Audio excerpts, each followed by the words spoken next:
Beautiful shot. This is South Mountain, and of course the big city. There's downtown from our Phoenix Children's camera. Temperatures, I mean, come on, near perfect. Mid-80s in Phoenix.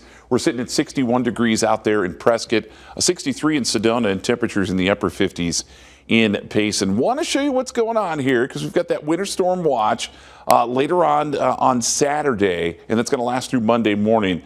And we're expecting a significant amount of snowfall in a lot of locations, just enough to make the roads pretty dangerous out there, especially on Sunday. So keep that in mind if you have any travel plans in the high country. And then the winds are going to start to pick up. Wind advisories through Saturday, all associated with this. There it is, that big area low pressure, well-defined low, bringing a lot of rain and also some mountain snowfall across areas of California.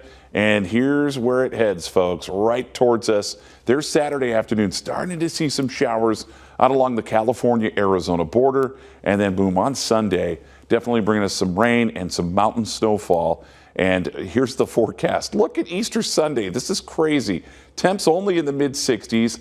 A chance for showers, especially in the morning. I hate to see that. And then we continue to see those chances again through the afternoon with some cloud cover and cooler temperatures. Here's one of those models indicating, yeah, upwards to around an inch of rainfall in a lot of locations. You can see even more moisture up in the high country, which definitely equates to some significant snowfall. And snow levels dropping down to around 5,500 feet.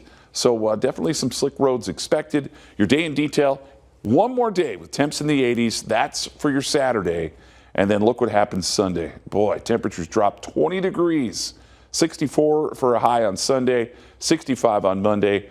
By next week, things start to improve. We'll be back into the 80s by Wednesday.